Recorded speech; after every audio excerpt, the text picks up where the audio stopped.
Simplify x squared plus 2x minus 24 over 12 minus 4x minus x squared.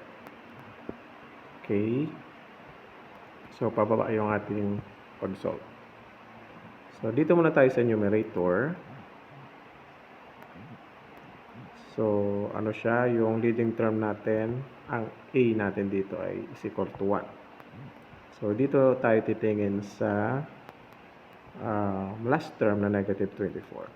Okay, so since x squared yan, so meron tayong dalawang x. So, negative 24. So, mag-isip ng dalawang number na kung i-multiply natin, ang sagot ay negative 24. At kung i-add naman natin, ang sagot ay positive 2. So, ano ang dalawang number na yon? So, yun ay positive 6 and negative 4.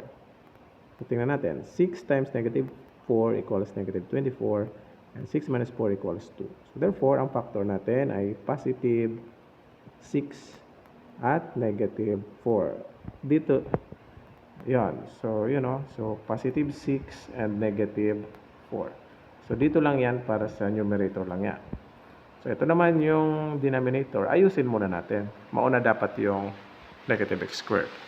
So, negative x squared minus 4x and then plus 12. So, ayusin muna natin. Kailangan ay maging positive yung leading term.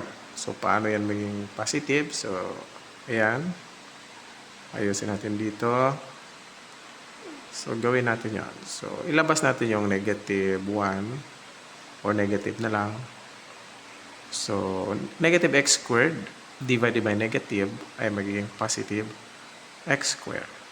Negative 4x divided by negative is equal to positive 4x.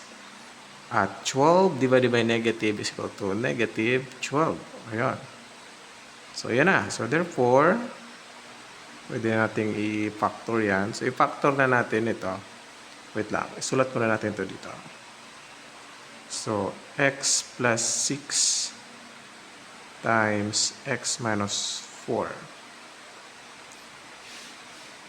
So, ano yung dalawang number na kung i-multiply ang sagot ay negative 12 at ang sagot naman pag i-add or i-minus ay positive 4. So, meron tayong tawag dito.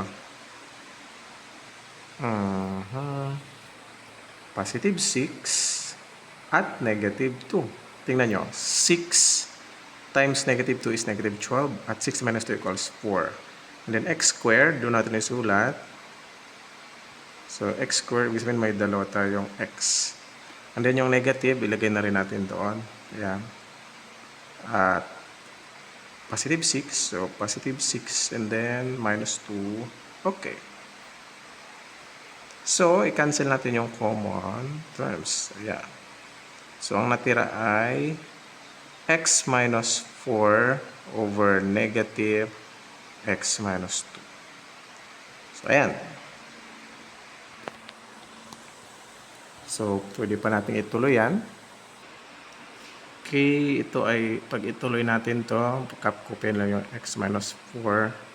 So, negative times x magiging negative x. Negative times negative 2 magiging positive 2. Ayan.